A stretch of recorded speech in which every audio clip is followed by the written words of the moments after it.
A very good morning, ladies and gentlemen, respected speakers, industrial leaders, manufacturers, buyers, the trade associations, and everyone joining us on this summit.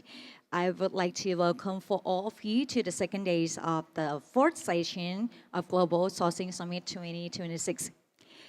Today, we're going to continue from yesterday insightful discussion, and we commence the session 4, a high-level leadership dialogue exploring how Asian manufacturing economies can collaborate more effectively and build a unified sourcing ecosystem.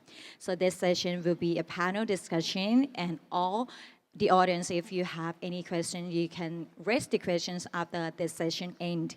So this summit will be recorded and broadcast through our YouTube channel to all regions as well. So I would like to invite, firstly, Chief Moderator as well as one of the panelists on this session, Mr. Johan Rollins, the Secretary General Textiles Apparel Association Forum from JAAF Sri Lanka on the stage. Please give a big round of applause for him.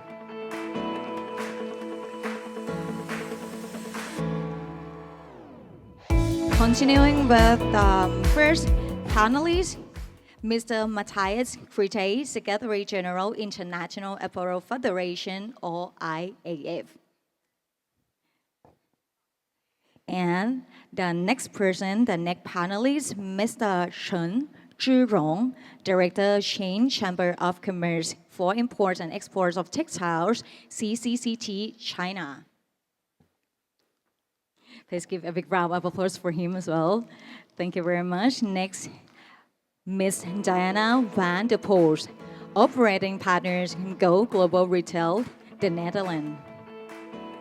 And continuing with Ms. Regina Leong, Permanent Secretary General, Asian Federation of Textile Industry, or FTEC.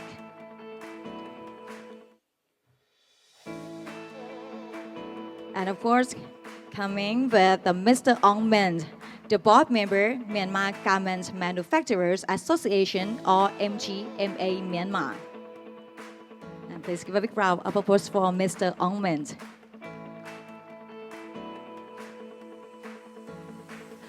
And today, the session 4, we're going to commence the panel discussion and the topic of the Asia's manufacturing landscape, the power of the unity building a collective global sourcing ecosystem. So if you're ready, I will hand the stage to you, Mr. Johan. Thank you. Thank you and good morning, everybody. So today's sessions are a little different to what we did yesterday. We're not having presentations. It's more of a conversation, more of a discussion, more opportunities to hear from the panel, and more opportunities also to have questions from the audience.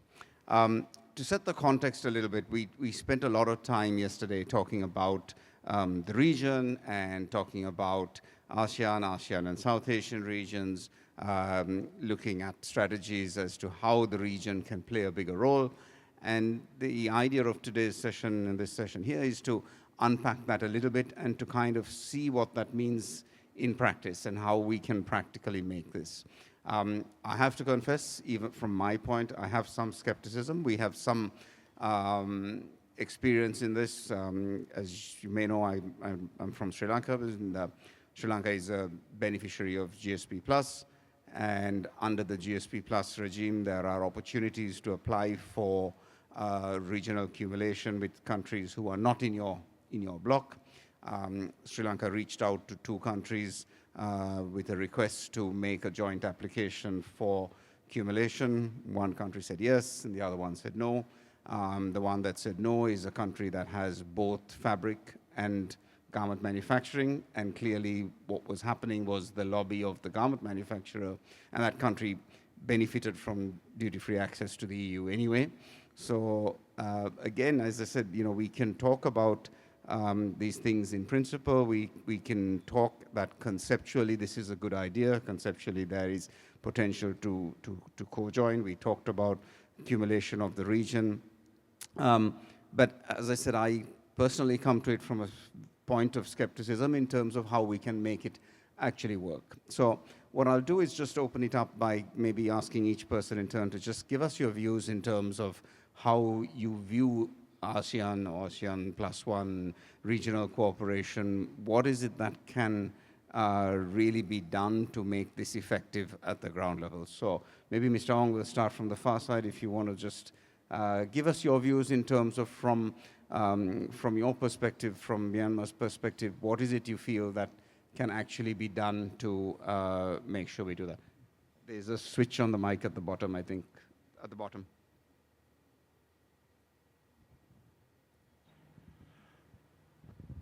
We're going to say current situation, we still exporting for Europe market 40% from our side.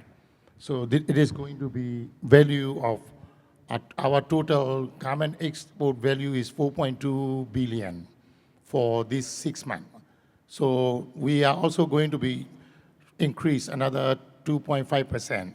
So this we have yesterday, as I show in our Myanmar export details.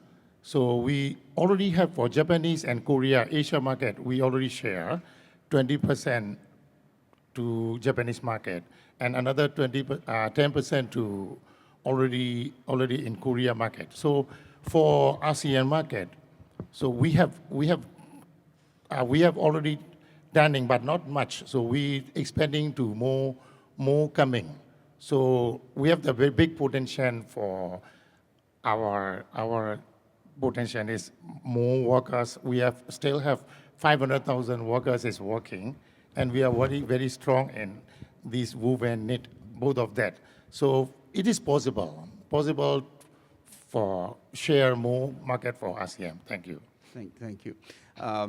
In terms of your markets to the east, and I think you're quite unique in terms of having a large share of the market to the east, as against working with Europe and working with countries like Korea and Japan, do you see any big difference? Are there any, do they look for different things? Are different things important? So here is, we can say the difference is, both have their different challenge and different issues.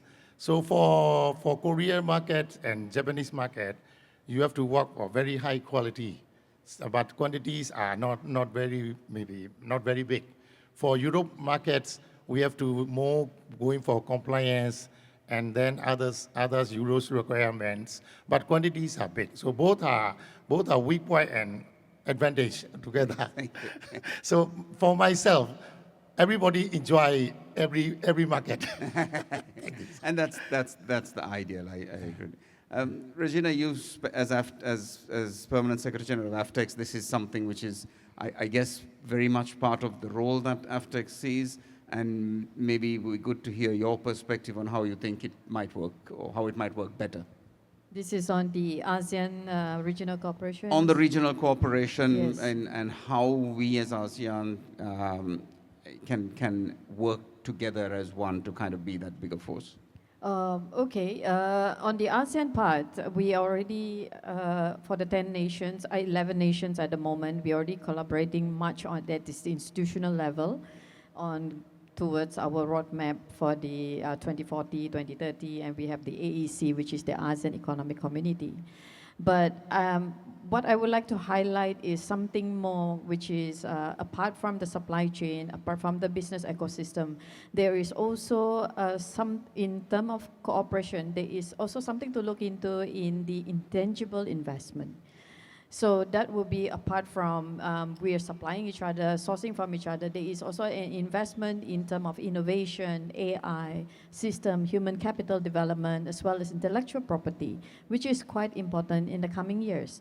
So I think for ASEAN, the next cooperation, apart from trades, apart from businesses, we have to look into the intangible aspect of the corporations. So we want to look into like how we can have the investment in the area of, if let's say you were to cooperate with us and we were going, let's say for example, we were going towards full force of DPP, for example. Now, the infrastructure for DPP in ASEAN, I would say the readiness level is very low, and the system for that is, I believe, it's still at very infancy. So there will be a lot of collaboration in the area of, I would say, intangible investment in that area, system, innovations, AI, intellectual property, and also human capital development per se. And again, human capital because of the population in ASEAN. I understand. When you say DPP, just maybe explain that. You The said- digital product passport, Oh, the that digital, sustainability, sorry, the traceability, I was saying. Because if, let's say, cooperation on that basis come into ASEAN, and ASEAN already has its system called the ASEAN single window, on which when we trade intra-ASEAN, there is, I would say, is a custom system called the ASEAN single window. And how can that integrate with all the export market to EU and all that?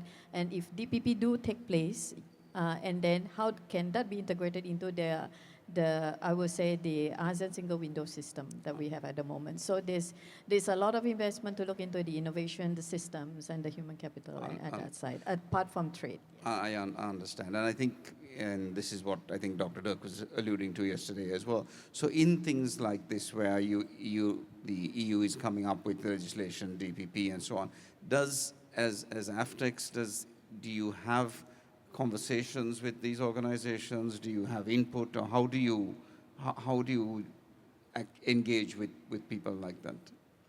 Okay, when it comes to, I would say, all these legislations on sustainability, I think we started on this dialogue, I think, when about 2 years ago, when we have the chairmanship under Cambodia, and we were exposed to a lot of sustainability legislation. We were working together, and we were sharing, exchange knowledge in terms of sustainability. And at that point of time, I would say that many of us are aware of all this legislation at that point of time, and many of the factories are currently complying due to compliances and the buyer-driven regulations. But again, when we are complying, we do not see the whole system of how we can collaborate. So this is also why I was telling Mr. Dirk yesterday that ASEAN has this system. And if we were to collaborate and to make it harmonized, then you have this system. How does that fit into the system? Instead of building a new one, and we look into the investment in that area, how can we integrate to make it better? So there is gap, and there is way to fill in the gap. I agree, and I think you're right, that collaboration, coordination on those areas is absolutely important, because at the end of the day, otherwise we as manufacturers get hit with multiple tools from brands, from legislators, multiple ways to ask for the same data, and we see this question of audit fatigue and so on coming around again now, I think, on the sustainability. But no, thank you. I think that's a thread we'll pick up as we go on. Diana, from your perspective, in terms of you've had a lot of exposure in this part of the world in manufacturing. How do you see practical collaboration and so on taking place? Yeah, well, I would say, let's say, if we look at it from hindsight, let's say the European bigger brands, they used to source through Hong Kong in the past, right? Through sourcing hubs, and basically they would hand out their tax sheets to a middleman and would buy a ready-made garment back, right?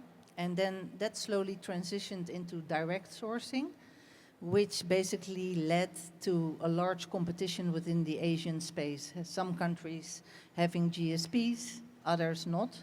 So some were preferential on certain markets or import-free, others were not.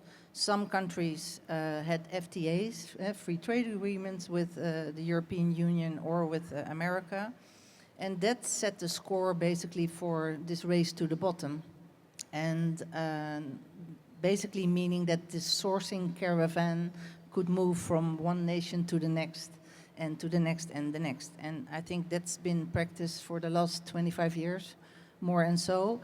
And from my view, because I coached like 3,000 apparel manufacturers in their transition towards speed to market, innovation, sustainability, credibility, and so forth, financial strength, they actually that led to an increased competing level between all the Asian countries, to be honest. And then if you look at it from a European or from a buyer perspective, they would simply have a sourcing plan A, a plan B, and C, and that would depend mostly on supply chain costs per minute. Let's say the labor costs per minute in a certain region, or their pre-production skills and things like that. And apart from that, buyers would look at the political stability, economical risk, and financial risk. So basically, if you combine that, they would look at the country in the respect of ease of doing business. And there, I think the future collaboration within the region is quite important, because the ease of doing business is a matter of convening and collectively collaborating, right? Because what we have seen from the brand end is that they became less loyal, moving from one country to the next because their margins were under pressure. Now they're forcing manufacturers even to have open costing models, right? Or open accounting even, or LCs at 160 days. So what would be a solution basically is to integrate all the elements of that value chain, like sampling, 3D, prototyping, fabrics, assembly. All, let's say, these services that buyers are requesting could easily be combined, being an Asian conglomerate, in the sense that you take the middleman position, you free the buyers of those worries. So that's a thing. Another thing, what I found from coaching apparel manufacturers in different countries, is that they mostly went, they always wanted to grow. They wanted to add more lines and grow the factories, which makes the market very volatile. Because if you double your capacity, of course, also the pressure on price is one thing, but also you have to fill that pipeline, because any empty line is costing you a significant amount of money. So what we aimed for is to make also apparel manufacturers understand within the ecosystem that it's better to specialize rather than to just extend the capacities, right? And I think those few things over the last 5 years specifically brought a lot of tension within the region. Understand. Thank you. Mr. Chen, from a Chinese perspective, obviously we talked a lot about collaboration in the region, and there's, you know, what does there's a mic on the table. Where do you see coming to this party? What would be your view on this? Well, first of all, I think these 2 days we talk a lot and too much, and everyone understand, right? But for Chinese angle, I would have a few points I want to share. When you mentioned about how you're going to avoid the risk, let's say, those we cannot control in our hand, like policy-wise, right? Sometimes when Trump wake up, he say, okay, this morning, another 12.5% against China. So you never know, right? They just have a very honeymoon visit to Beijing. But my suggestion is, let's say, or from my observation, is diversify of your market, right? Even we suffer a lot from US last year, but we gain from Russia, from Brazil. But the point is, let's say, you got to let the world know you have the capability to offer and to shift. I agree with Diana. Let's say the customers, they pursuing profit. Margin is going down. So how are you going to survive? You oppose technology. We don't talk it today. But I mean, for the entrepreneur side, they need to tap different market first with a kinds of whatever adventure. So the entrepreneurship, I think, is more important. Then that's something our industry can control by ourselves. But the policy is the government's issue. Yeah, we can lobby, but that's not in our hand. And of course, you need a platform. For China, it's unique. We have different platforms, like we have Canton Fair. Everyone know that. So wherever you come from, you can see what's the supply chain in China, And what's the price? Yeah, the best price. They squeeze each other. So on the other side, so those who have better knowledge abroad, they would rather join the platform abroad. So I mean, in China, you have different platforms that you can, anywhere you can source. Then the other side, from the other angle, you need to go to tap anywhere around the world. So in this regard, you have better vision, and you know what's going on around the world. Then if some problem here, quickly, I found partners here in ASEAN, right? So you can see, especially 2 years, so many Chinese fly over here. But here, like Vietnam, they may full abandon too many Chinese factory. So then we step into Africa. Like I talked too much yesterday about Egypt, about Morocco. So that's the point that like a river, if there's a dam ahead, you need to find a way to go out. Anyway, river flows. And just pulling on the thread, you talked about, obviously the fairs and that way, and events like this that bring people together. There's a natural thing. But you also talked about lobbying together and so on. Do you see a world where there might be a greater lobby from the apparel manufacturing countries? We touched on Mr. Trump and the 12.5%. I was wondering how long before somebody raised that, so thank you. But do you see, particularly in things like that, do you see a role for countries to work together to be able to lobby? I mean, obviously these additional tariffs have impacts on factories, on livelihoods and so on. So do you see a role in the region in things like that? It depends on the influence of the industry. Like, for example, if it's in Bangladesh, you are powerful enough, you can really lobby. But if it's international-wise, even in Asian countries, there are so many differences. Even we reach an agreement, we have signed MOU, that is it help. I'm skeptical about that. But I would rather say that job should be go to Matthias, go to the IF. That's the international level. Then you have the voice, whatever in different, like in EU or let's say in WTO, that kinds of big platforms. Even, I mean, to see what's WTO going on right now. Sure. If so that's Mr. I think you're right. I think that's a nice segue, and as the region and as in terms of trying to find ways to lobby better, so on, that brings us nicely into Matthias's playground. So Matthias, where do you see IAF fitting in this agenda? Where do you see IAF playing a role, and how do you think we can make real progress in this area? Okay. Yes, great question. Thanks. And Mr. Chen, thanks for the segue. No, I think, and also what you were asking, is there a role for manufacturers to band together, to come together, and to demand a seat at the table and a greater influence on the regulations, even if they come from government or from private organizations, mostly led by brands? The answer is really yes, for several reasons.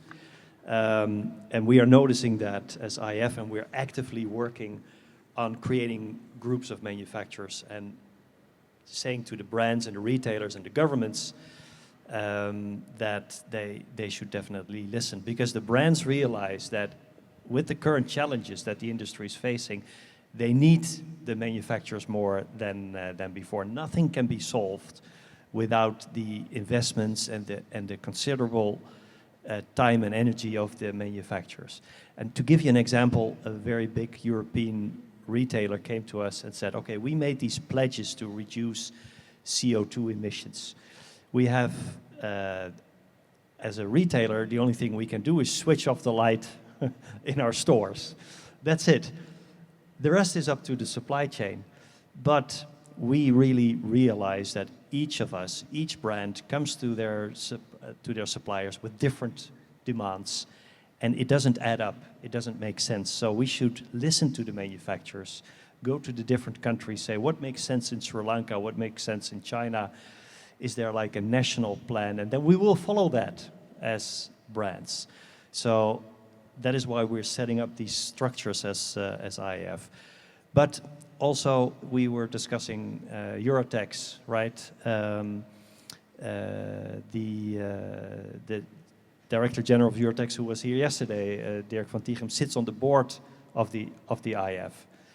So it is already a community of manufacturers that is not just in Asia, but that is actually also in Europe, in other continents.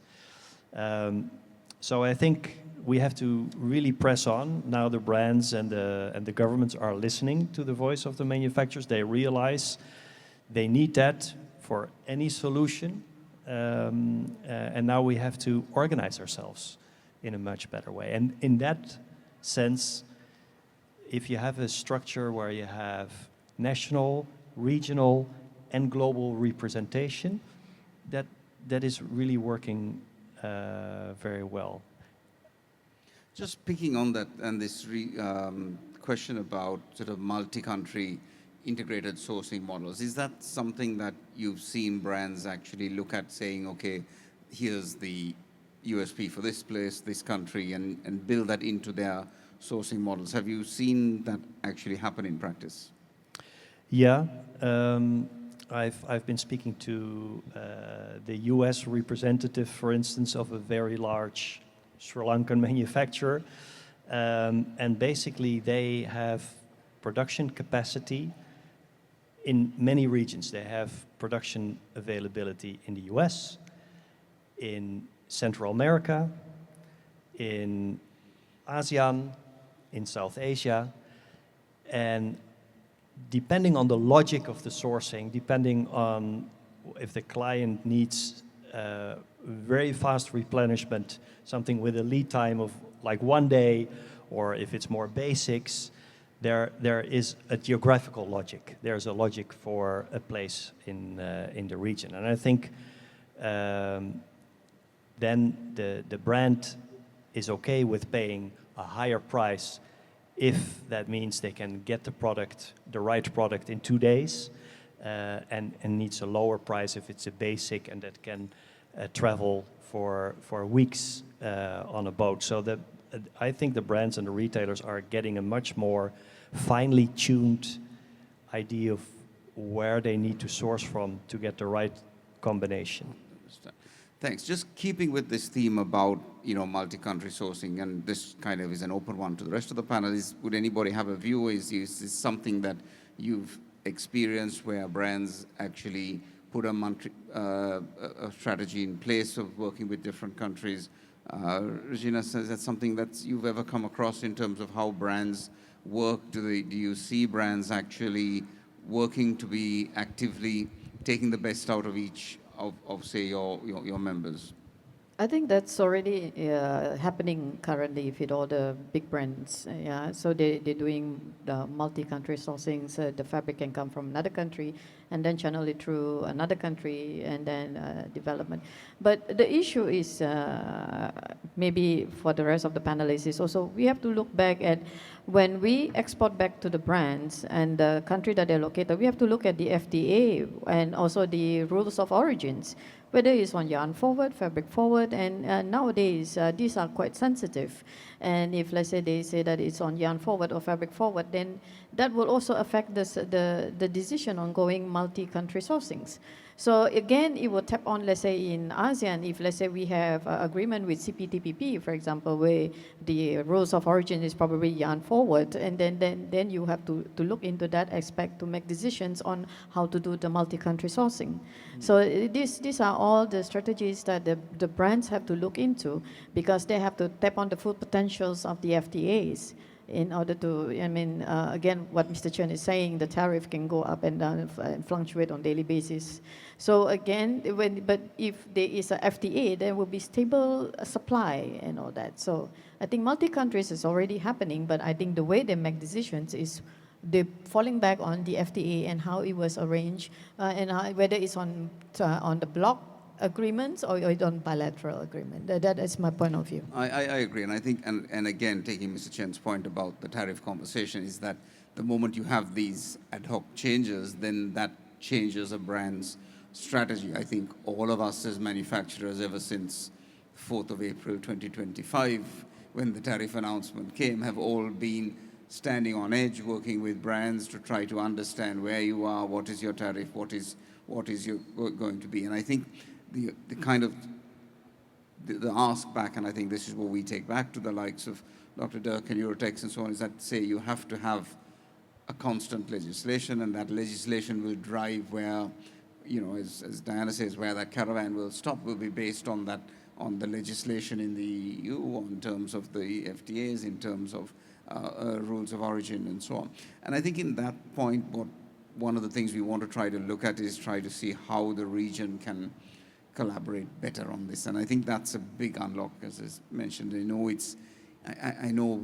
it's very good for us all to sit here and say, no, there must be better cooperation, but when it comes down to it, each of us as associations have our members to look after, and our members want to look after. I think that balance is a difficult one to find, but I think there are, as you say, certain areas, the digital space, where we should be collaborating, where we should be working together as countries to bring solutions around DPP and so on. Mr. Ong, from a Myanmar perspective, how much engagement do you have with other countries in the region? How does it work? So now, if you're going to say currently and for future, so for future, we are also thinking how to work with the RCM, expanding our market. Suppose in our country, we don't have the fabric, still don't have, so we have to import all. So currently we import from China.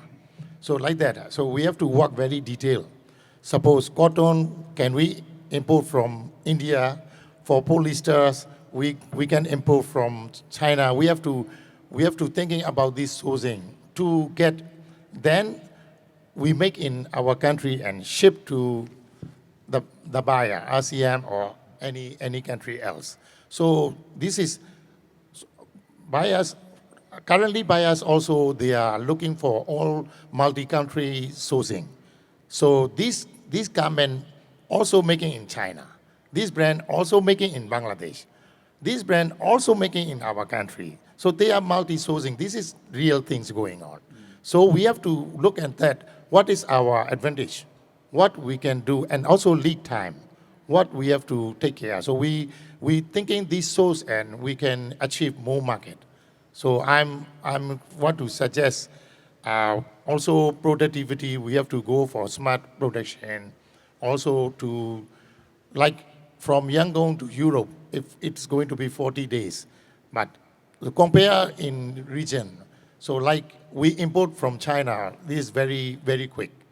But from us, need to ship Europe also a little fast. So we have to work on every those things. So this is very good opportunity for working with RCM more market. This is very good for our side. Thank you. Mr. Chen, yesterday you talked about, we talked about machinery, we talked about changes that are coming in that space as China is getting into more into automation, into AI, into predictive. How do you see China's role in working with the region in bringing that technology so that, you know, as a region we can be stronger? Yeah, further to yesterday's talk, I will add a few words more than on that. For example, let's say 3 decades ago, we bought a lot from Japan, Suki. And at that moment, we kind of partnered with JEFTA, Japan Federation for whatever, import and exports. And they sent 3 experts to China and train, do the seminars, workshops. And then some kinds of 10 years later, in something 2010 something, and a lot of Japanese move out from China They say, okay, you are graduate. So what I mean is, let's say China did get benefit a lot from Japanese management, machinery, and we adopt, then we innovate because we have practice. At that moment, when they sell you or the suki, they say, okay, let's design for that. You need to follow this rule. But in practice, if the worker know better control and they have new innovation to add on the original machine. So after these 2 decades, Chinese sewing machinery producers, they adapt from the practice in China. So they right now, like the Jake, they are right now so advanced, they can send out their technology with their own new sewing machinery around. So that's the point I would like to make. Chinese experience can be copied in Asian countries. Yeah. I think that's critical. I think that's an absolutely valid point, and I think that's kind of how we have to grow this strength together. Is that we see China as a source of information, as a source of product, as a source of innovation, and I think that as individual countries we all struggle with the same challenges, and the more we go down the innovation route, the more we go down that route, the more we're going to be stronger as a supply base. Diana, your thoughts?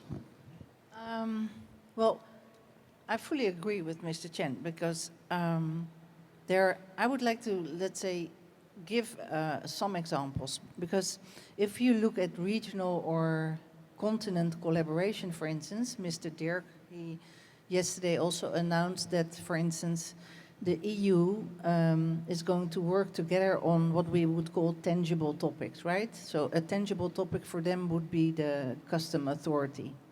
And if we would, let's say, think about the tangible topics to collaborate within the Asian region, so all of the representatives here within our seminar, then just go for the topics that are collective.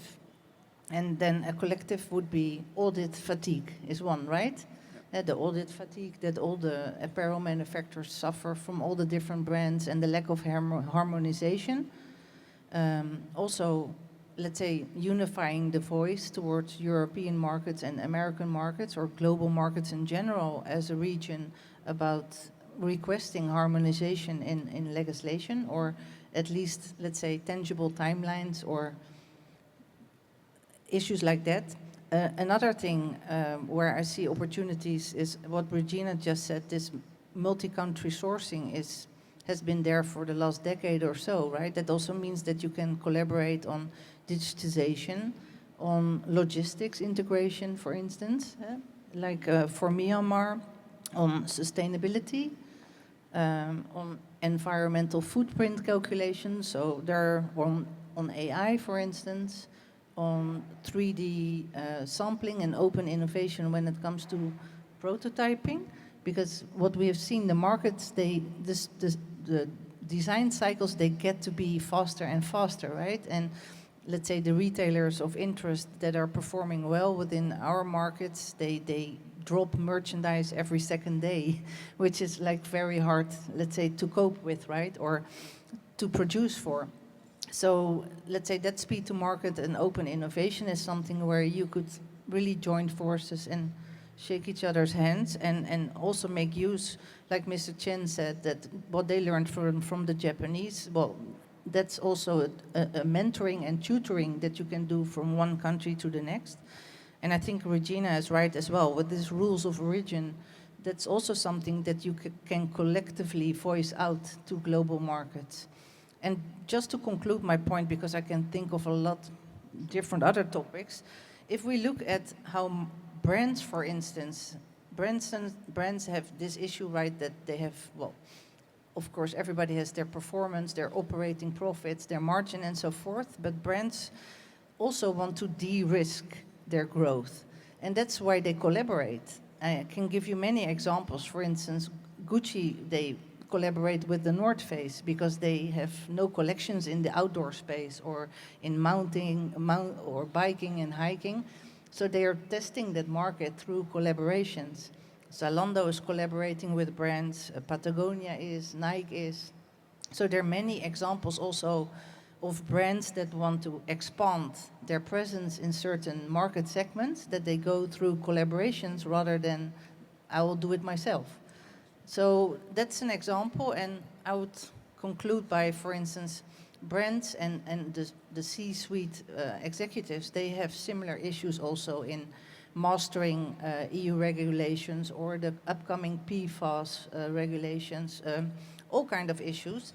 And for instance, in Germany, they collaborate. So all the let's say the C-level suite of Hugo Boss, they collectively work together with Strelson, Nelson, Gary Weber. So they actually convened into a group of 800 brands that see each other on a regular basis to cover, let's say, the collective issues. Okay, thanks. Matthias, in terms of, so I think two things we looked at. One is sort of sustainability and as an area and trying to see whether there can be regional cooperation in things like that. And then I think also in terms of the accumulation and opportunities to regionally accumulate. From a European perspective, would there be an appetite to get involved in such conversations, or does the policy, because European policy is country specific, does that rule that out where you would, for example, the EU would say, fine, we will accept, ASEAN as a region for accumulation. Is that a possibility? Is that just something that's a pipe dream? Yeah, there's several ways to look at that. And if you say accumulation, do you mean the technical trade policy? You will always find some opposition in there for sure. I worked before IF for the Dutch Association, and we were actually part of within Eurotex, we were part of a group that is similar a little bit to ASEAN, because it seems unified, but there were a lot of internal discussions, exactly what you are saying, Regina, between apparel and textiles on rules of origin. I've spoken more and worked more on rules of origin than I care for in my life. Very interesting discussions. But in the end, we had to come up with one answer to the European Commission. Only then did we have any influence. And that's where we learned that, at some point, you have to agree to disagree on some points, but you have to find a common ground, because that gives you strength.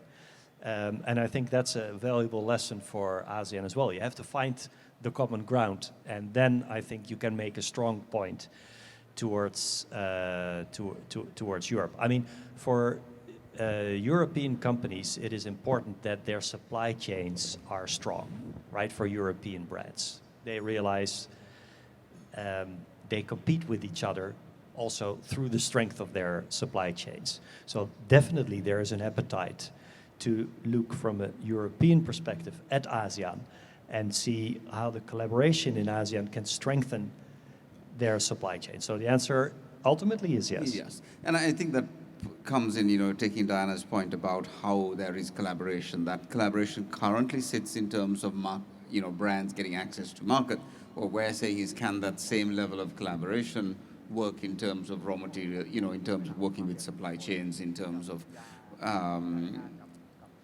working with different countries and so on. But as I say the words, I also stop and wonder what that collaboration might look like. What would we as ASEAN want from brands if they're working collaboratively? Anybody would like to take a stab at that? What would you see as a big win from a collaboration point of view from a brand's on suppliers? Would it be working with raw materials? Would it be working with standards? What area do we think would be the one that would take the most? Anybody wants to have a crack at that? Sean? Like I say, we have to work after collaborating. Like yesterday, for example, once say, if we know this fabric supplier, then we also can know his friend or buyer, like that. So this collaborate can make everything can be happen. So only we have to work out what is workable lead time, what is reliable, like where we have to import. Also, our own regional also need to value add. So what we can use from our own country and what we have to use, and after plus become very, very perfect, efficient products come out. We have to work, focus on that. I'm really believe that after collaborate, we can make more better, more workable things. This is should be changed. Now need to reset about this collaborate. Thank you. Understand. No, I think you're right. I think that reset is needed, and that approach to collaboration is needed. Mr. Chen. I will add on a very good example. One of our vice chairman, they are one of the biggest player in China. I don't mention the name, but I know they have kinds of supply chain summit on his own from around the world, with like no, not just Chinese, all right, everywhere, every year about. I think it's about 2,000 every year, and they have all kinds of award every year where the best practice, best sustainability. I mean, for those big players, they are capable, and we do really see like Lian Feng as well. They also hold a similar summit every year. I mean, that's the responsibility. I mean, at least for Chinese big players, among China, we also have different small club between the whole supply chain, like the Chenfeng group. They have accessory, fabric, even needles, threads, or anything can involve. And with their ecosystem, I mean the big players, they have their own ecosystem. I mean, this can be copied within their own, what they control. But the problem ASEAN manufacturers always suffer is they say, okay, probably in this fair, I find a good supplier for special like fabric. But again, when he replied to their brand, said, no, you got to take the one from China. Why? Their reasoning behind, because that one has got certified, right? So in this regard, the intention or how you're going to motivate the suppliers here in ASEAN when they find the right, even lower price and good cost-effective material, but the brands, they may have their own procedure. You need to verify how to compare, right? Sample testing. So I mean, in this regard, for ASEAN countries, suppliers, you got to be more active. Whatever it could be success, it won't success one time, but finally, if they say, okay, your recommendation is better, then probably you don't need to take the fabric from China, you can buy it locally. So that's the different points, you know, different country, they may have different voice in front of the buyer size. Understand. Just on collaboration, and if you look at China, again, you know, a lot of us, ASEAN, Sri Lanka, countries want to collaborate because we need the scale, we need to come together.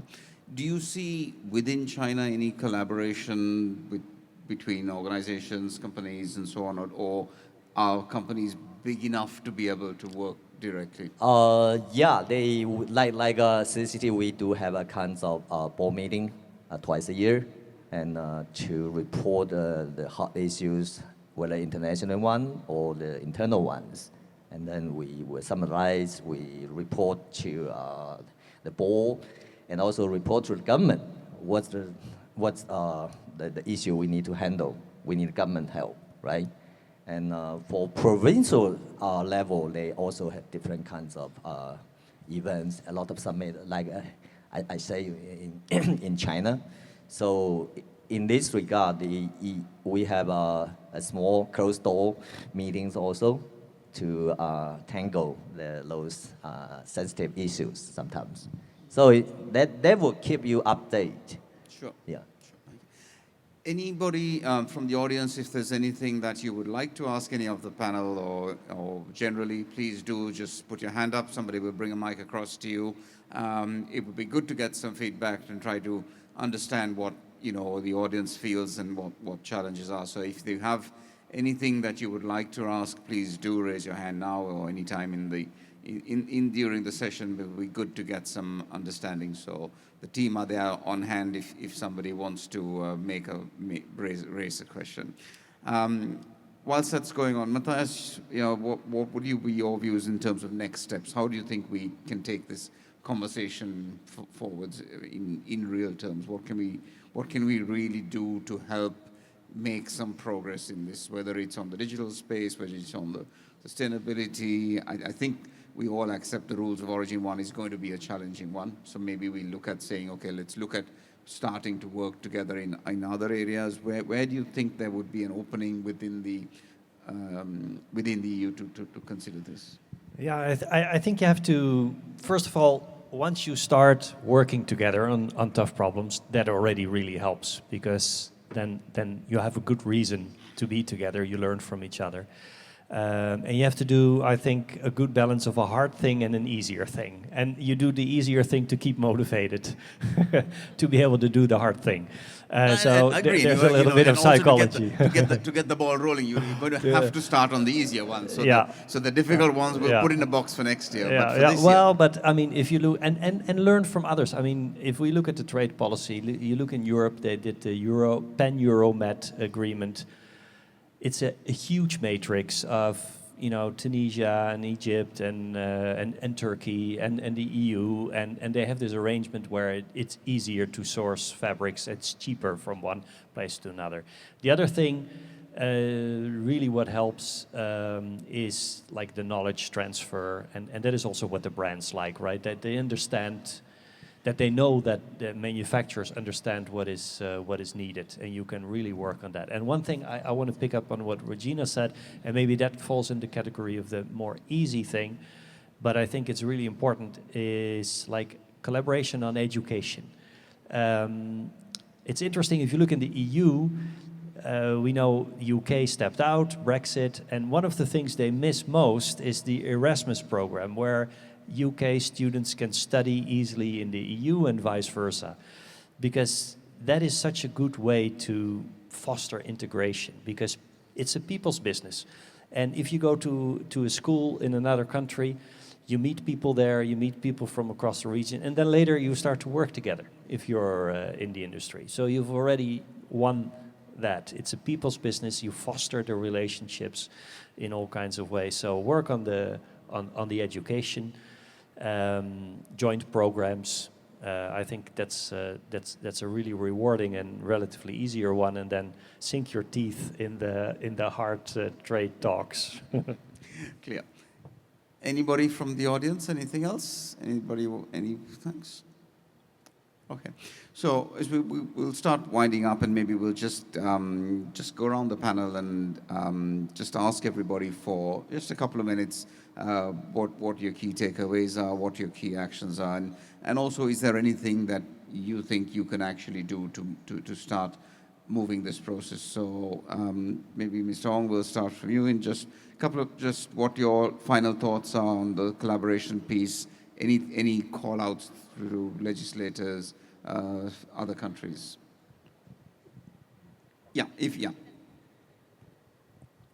Like everybody say, we need to educate, and we have to train our upgrading this collaborating idea, and our locally this logistic and everything we have to upgrade for ready. Then we can work, because my idea is what we have advantage, we make more advantage with after binding energy with collaborate. So we have to we have to learn more about, and also know how we have to go to AI production to more efficient. So these all we need to prepare for get this. Thank you. Thank you. Regina? My key takeaway for collaborations, there is a dilemma that I would like to share with the rest of the panel as well as with the rest of the floor, is that in the textile and apparel industry, is what Mr. Chen said earlier on, if you're good and you step forward and then you be part of the supply chain. But if you look in ASEAN, we come from different level of economic development. So we have the low economic development, and we have LDCs, and then we have middle, and then we have the highly developed. So if, let's say, we go down to the field, we go down to right to the supply chain, the person that affected the most would be the small and medium enterprise. They are part of the supply chain. And sometimes, as SMEs, what they want is just business. I just want more business. I'm hungry for business. I'm hungry for business. I don't see about all this big picture because I just want to fulfill my business. I have to pay ups and I have cash flows and all that. So it comes to a stage where, like again, what Dana said just now, audit fatigue, and then they're trying to comply with their other supply chains, for, being a subcontractor to their contractor and so on and so forth. So this is what I think in the collaboration, if there is any possible way to have that brand effect, where when you build up a supply chain, especially by the brand, you do not just dump and leave your contractors. Sometimes they just move because, oh, he can offer me cheaper. He got this certification. So I have to move, just like what Mr. Chen was saying. He said that, oh, I need to stop getting supply from you, and all of a sudden that business is affected. And again, it will be difficult for him to find another buyer, I would say. So again, when you come to the real world, business, profits, business sustainability is one thing. And if there is any form of collaboration that look into the development of the whole supply chain, down to the lowest level, and they grow together, that would be ideal. But again, nothing is ideal. We are not idealistic, right? It says we have to come back to the real world where dollar and cent also play an important role.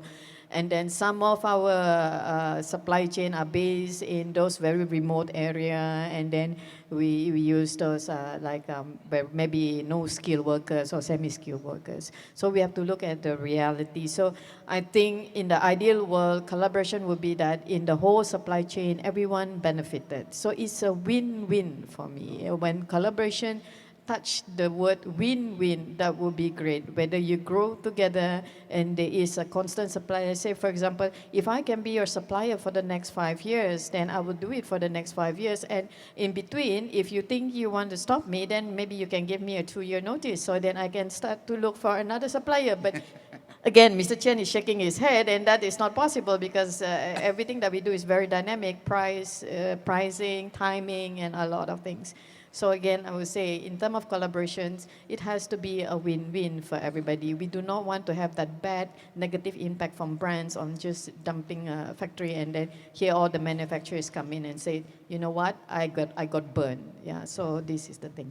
No, I agree, and I think that your point, you make two very valid points. I think one is the SME piece, and as you say, at the end of the day, all they want is work. Everything else becomes an add-on once you have been able to lift your head above the water. And I think this other point about, I think we have a number of instances of brands who will cut and run, and I think, we saw it during COVID, we saw it during the tariff.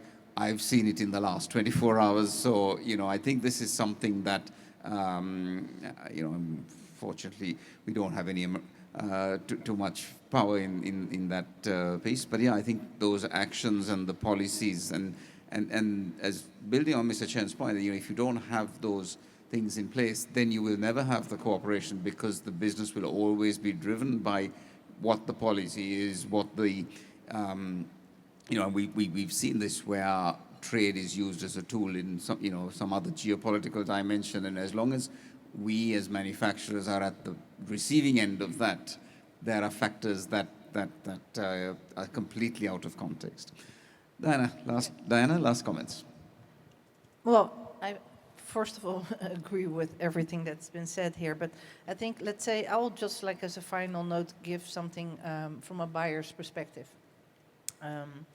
Because, well, buyers also, let's say, if they need to counter source, they also are, well, it would be extremely helpful for them not to break the cycle and to have their merchandise drops in time and well, close in proximity to their markets and so forth. And a general rule of thumb for, let's say, branded buyers, if they want to change from one country to the next, or let's say one manufacturer being more hungry than the other, is that this is a costly affair for them. It normally takes at least 9 to 12 to 14 months. So there also the brand or the buyer is at risk, and it's something they really are wishing to de-risk. And over the last 5 years, what I have seen in coaching brands and working with them is that they actually are bringing all their suppliers in twice a year on the supplier days.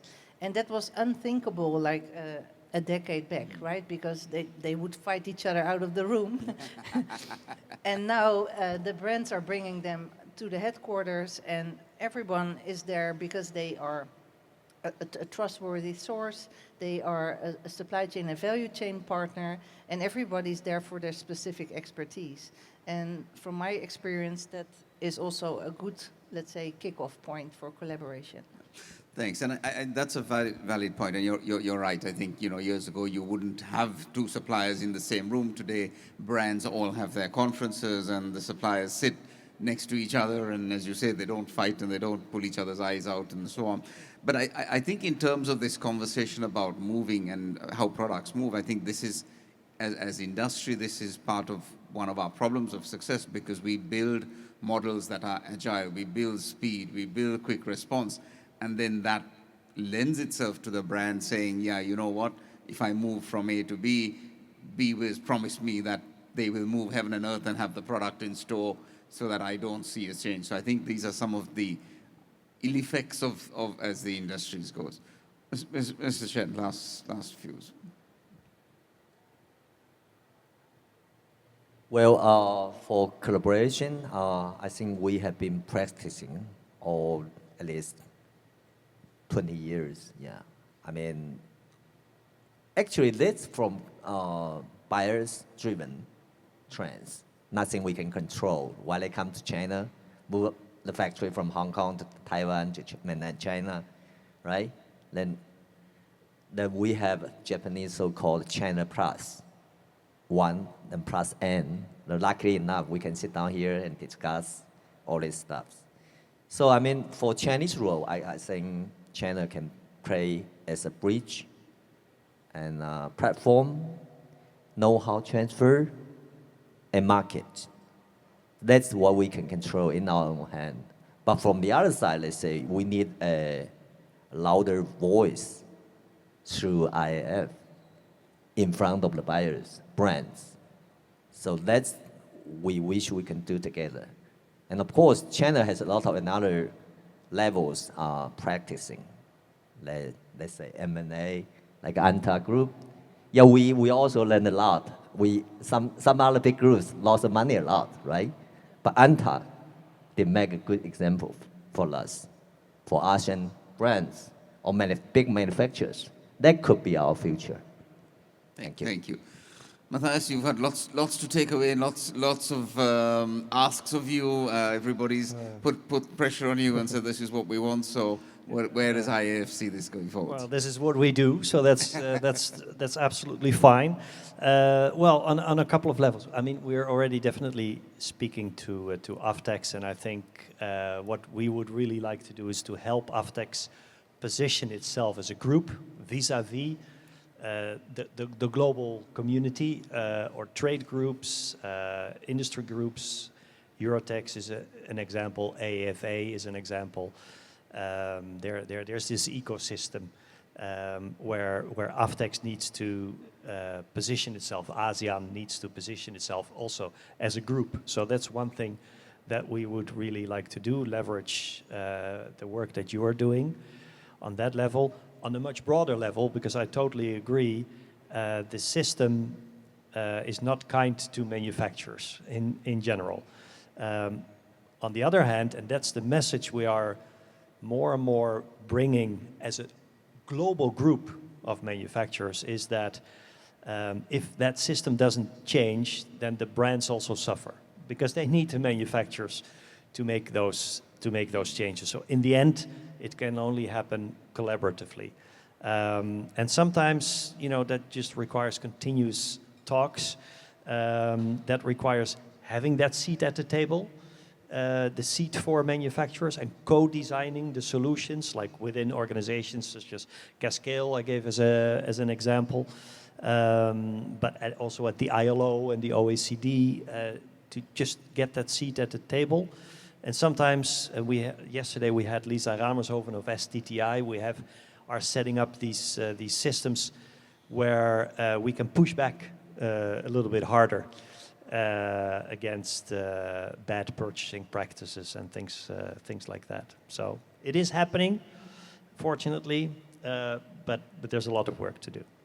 Thank you, and I think we look forward to revisiting this conversation in a year's time and saying, what, guys, in June 2026, we all sat in Bangkok and said, we're going to do this. Let's see where the needle has moved. So with that, thank you to my panel. Thank you for your thoughts and insights. Oh, sorry, we do have a question. I do beg your pardon. We have a waving hand. Yes, please, go ahead.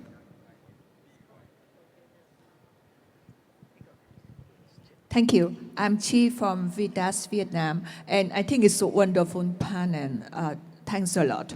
And the question is to Regina, because you mentioned a very key mechanism, ATIGA and ASEAN single window. And then we know that is really facilitate the trade movement in ASEAN. And we also talk about circularity and sustainability. Then the question is, what role do you see AFTEC playing in working with ASEAN government and different ATIGA-related mechanisms to really facilitate the free flow for feedstock, for sustainable textile, for circular textile? And I think it's really count on you for that. Thank you. Over to you, Regina. That's very specific. So. Thank you. Yes, AFTEX, we started quite some time. And you may be seated, yes. We started quite some time, and in fact, when we first started AFTEX meeting from time to time, we always have this conversation about ASEAN single window, the AEC, as well as the non-tariff barriers on the free flow of goods using ATIGA. So what we did in the past was that all the chief delegate, that means the head of each 10 nation back then, we always write a memorandum to the ASEAN Secretariat emphasizing that the challenges that we have faced, and we also asked to have a dialogue session with the ASEAN Secretariat on how we face this. And concurrently, apart from the AFTEX representations at the ASEAN level, this is I agree with Mr. Matthias, saying that if you are represented at the regional and the national level, it's very important. So at the regional level, AFTEX is doing that, which whoever taking the chairmanship at the point of time, having the dialogue with the ASEAN Secretariat at the regional level, the ASEAN level, whereas each of the heads of delegates from each of their countries go back to their government and have a dialogue with their government, explaining their problem from their side. Now, let me give a simple example. The land mobility, I mean the logistic by land. When you enter certain state in ASEAN, let's say for example from Thailand to Laos, you have to change the truck. So, and there's a lot of movement in double handling, I would say, which is inefficient. So they've been debating about this for quite some time. And at what AFTEX has done in the past is that we wrote all this down, we wrote into ASEAN Secretariat, and then we explained to them in our ASEAN level, and each of the country, the heads will go back and talk to their government, and then we will update each other. And that is what AFTEX has been doing, and that's why we meet every 6 months. And on top of meeting every 6 months, we also meet online from time to time to discuss discuss about if there are any new issue. For example, we have constantly have been having a frequent meeting in regards to the tariff from US. So we keep comparing with each other. So we compare notes on that part. We have an online meeting and we say, hey, I got 90%, what did you get? And Aftex did play that role. And I would say that over the years, Aftex has become stronger because of the leadership, because of the each chief delegate from 10 countries. What they bring to the table is their leadership to operate at the ASEAN level as well as at their own home country level. So with that, I've been with Aftex since 2012, and I've seen how Aftex has grown over the years. Again, I would like to emphasize at this level of collaboration, leadership plays an important role. And we were very lucky that in the last few years, we have many good leaders who actually propel Aftex to go to the next level. And because of this leadership, Aftex is here sitting with all of you. Whereas in the past, we always hide in one corner and then was wondering what to do. But again, at this level, I hope I do answer your question. We work quite a fair bit. But again, I would like to emphasize that when it comes to a collaboration like this at the international level as well as at the country level, like what Mr.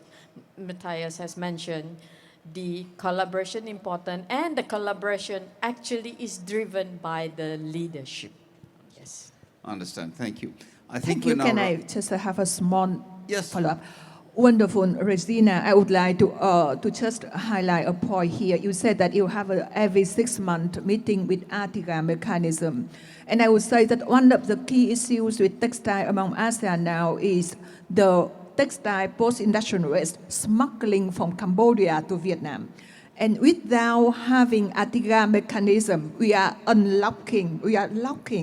I mean, there is a mechanism could unlock the free and legal movement of the feedstock. And that is the issue that we would like to contribute more to Aftex, to take the voice of Aftex to Artiga. Thank you. Thank you. Yes, we will bring up these sustainability issues and the circularity. I think is one of the important things that we are putting in now.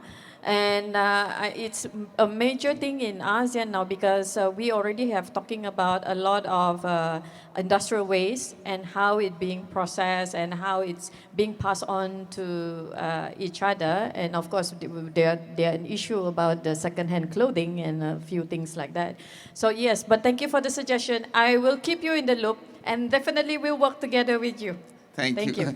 Thank you. So I think that's a lot of takeaways, both for Aftex and for IAF. But thank you, everybody, and back to you.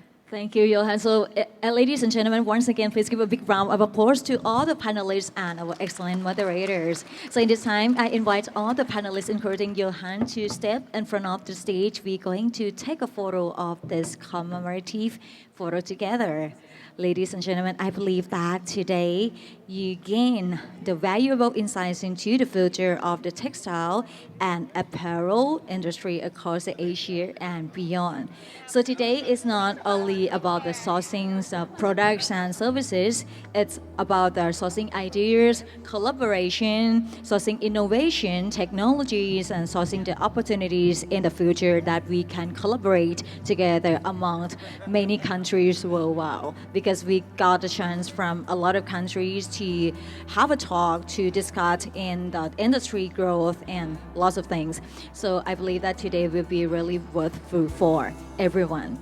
Throughout the summit, we will have the opportunities to engage with the experts, exchange valuable insights, and connect with the partners who can help drive your businesses forward and increasingly competitive in global market.